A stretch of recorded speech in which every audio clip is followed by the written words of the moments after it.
maso, basi weni ni KBF. Youth segura maso, basi weni ni KBF. Maketia segura maso, basi weni ni KBF. Mama segura maso, basi weni ni KBF. Azima ya sibambo segura ni maso, basi weni ni KBF. 2026, basi weni ni KBF. Leader wanze, leader wachifundo, oyo pa mulungu. KBF, ana mutima otandisa bantu. Yuzi changa mukaweo, maketia changa mukaweo, fama changa mukaweo, changa muka. KBF, abuelo siri sabuto. KBF, abuelo pukuta misozi sana. Make sure I wait. 2026, KBF uchape. 2026, basi weni ni KBF. 2026, basi weni ni KBF.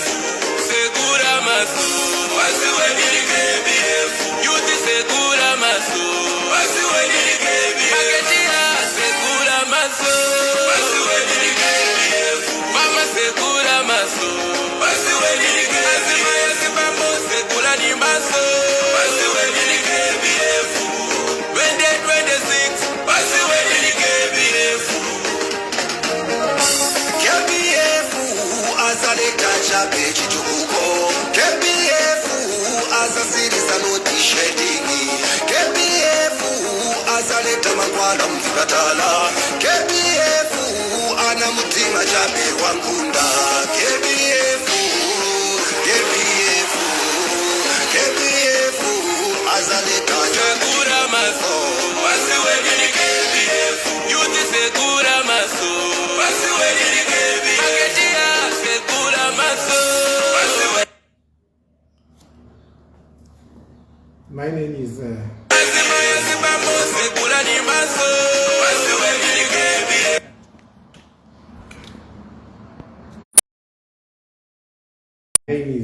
Malenga Chela, Secretary General of Zambia Must Prosper, ZMP, party led by one Kelvin Fumegwaria, KBF.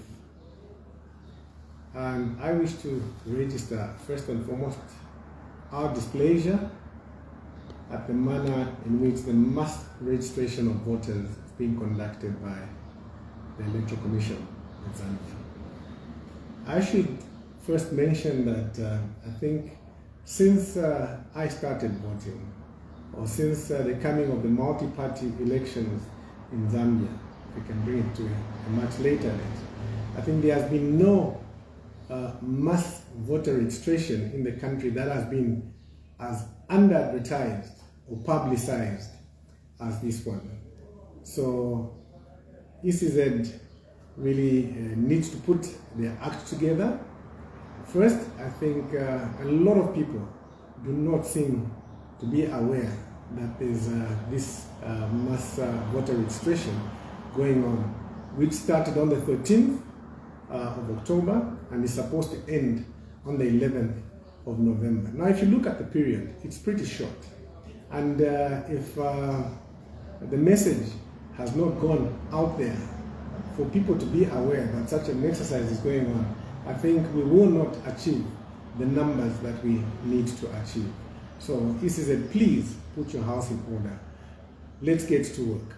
Secondly, and this is a matter of grave concern, is that the way ECZ is conducting business is really suspicious. They announced the commencement of the registration period without ensuring that the necessary machinery and manpower were on the ground. Just a snap survey revealed that there were a lot of registration centers which had no machinery, had no personnel. Meanwhile, the time is ticking away. Days are going.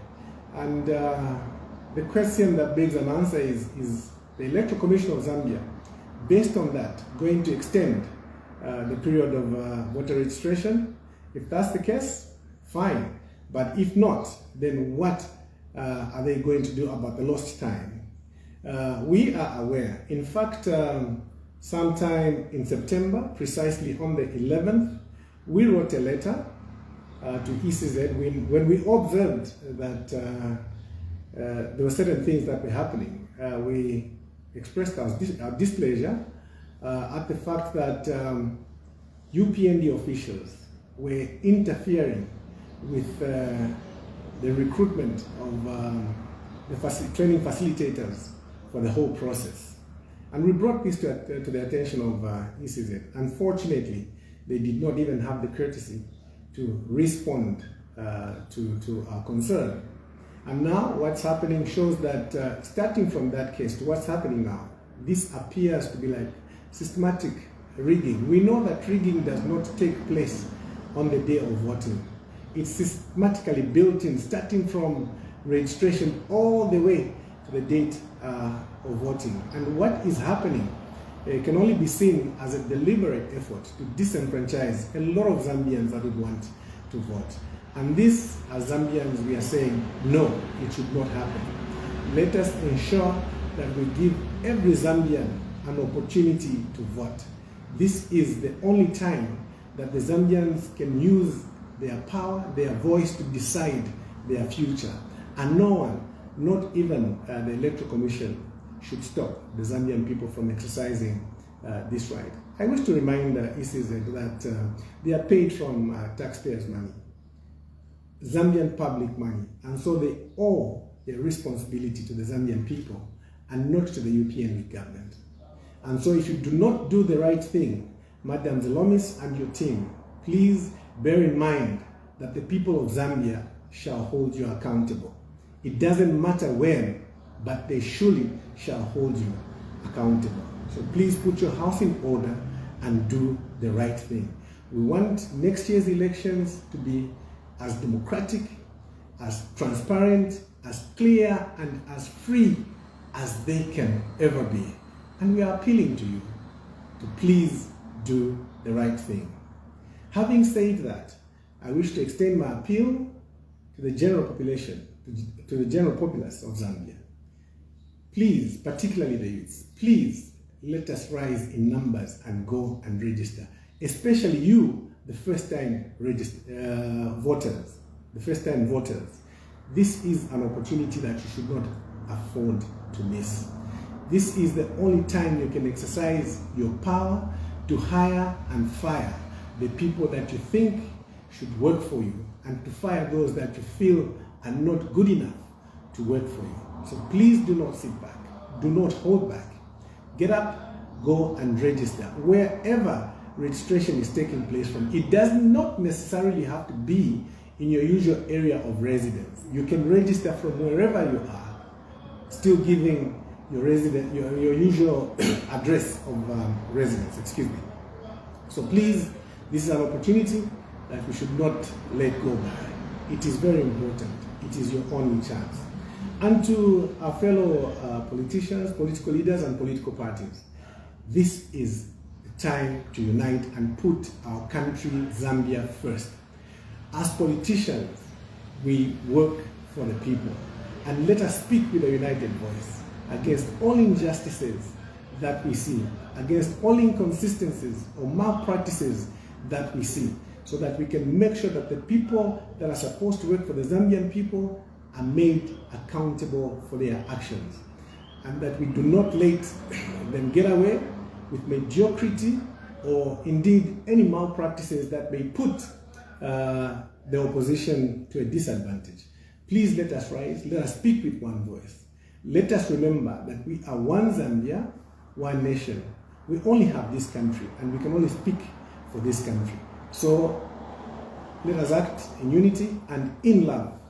You know, without love for one another, it will be difficult to be united. Remember, we are all fighting for one cause: service to the Zambian people. So it's very, very important. Please, fellow politicians, fellow opposition parties, let us unite. It doesn't matter which political party you belong to, but we are fighting for one cause. We all know that this UPND government has failed us. And so it is time for change. And we can only change if within the opposition we are united. It's very, very important. I now wish to touch, I think, another area of importance, which is to do with the Tonse Alliance. We know that we have challenges, but these challenges are not insurmountable. They are surmountable. What we need to put aside as leaders, as political parties, are egos. Let us remember that if we fail to deliver victory for the opposition in the coming elections, the Zambian people will not forgive us. They are looking up to us and hoping that we can deliver for them the change that they desire. So for all those political parties that belong to Tonse, my first point is that please let us all put our individual parties to order. Let us show that we have leadership. Let us show that there is love within our parties. Let us show that there is unity, but most importantly, let us show that we are champions of democracy, so that when we go to the people, it will be easy for us to actually put our message across. And to that effect, as Zambia must prosper, I think it's incumbent upon me to inform the Zambians, the general public, that as ZMP, we are actually going for our convention in the first week of November, where our national leadership is going to be elected. And this is in compliance with Article 60, I think, of the Zambian Constitution, which stipulates that all parties, before going to the general elections, should have gone through their own convention. So as ZMP, we will be going for our national convention, which in our language in ZMP we call the National People's Assembly, NPA, and that will be somewhere on the Cape Belt. I think in terms of the exact date and venue, as soon as one or two things are cleared, we will inform the nation. For now, that's all I had, and may God bless you, God bless the nation of Zambia. Thank you. Before you go, I want to appreciate you as Zambia must prosper under the leadership of President KPF. They call him game changer. Maybe I want to find out why they call him game changer before we end up our interview. Why they call him game changer? Game changer, as the name sounds, is the one who changes the game. Everybody knows KBF to be a political strategist, a political planner, and whichever team he chooses to play for, I think the results will show. The name Game Changer really came after looking at what he's been able to do. Under the late Michael Chilufya, may his soul rest in peace. I think the old man lost elections twice, and as soon as KBF became deeply involved in the planning, strategizing, and even execution of campaign and election plans, Mr. Sata won the elections. Same with late ECL. I think you all realize or remember that KBF played a major role. First, in ensuring that ECL was adopted as the official candidate of the Patriotic Front following the death of Mr. Sata.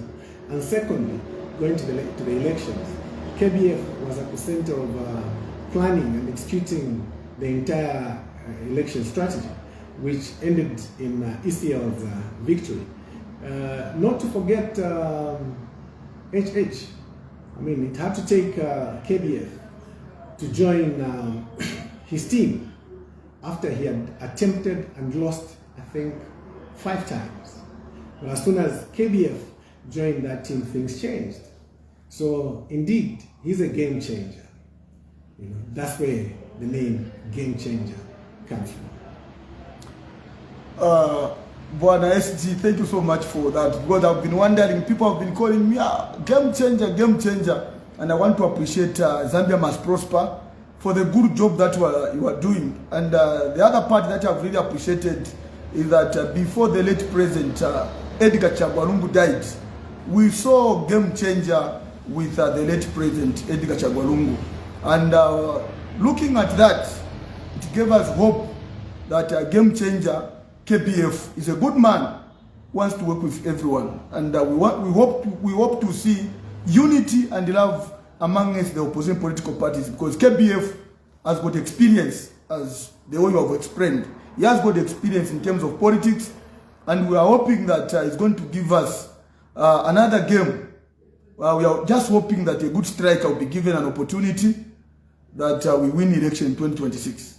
But regardless of all these things, we have seen confusion here and there, and KBF has been on top of the table to make sure that he works with other political parties. But before we end up I end up my broadcasting with you, maybe I can just ask one question. Why should the Zambian people trust Zambia Must Prosper? Because according to Zambia Must Prosper, meaning that if Zambia must prosper, if Zambia prospers, even the people will prosper. I think that's what I understand about that slogan, about the name of the political party. But the question is, what guarantee or the future you are guaranteeing the Zambian people that Zambians will prosper under ZMP working with other political parties? First and foremost, I would like to state that ZMP is one party led by a man who has vast experience, first in the private sector, where he has thrived as a lawyer, built his name as a lawyer, but he's also been on the political scene for a very long time. So from both angles, he has amassed the necessary experience. Looking at the time he worked with the late Michael Sata, the late Edgar Lungu, and briefly with the current president, HH.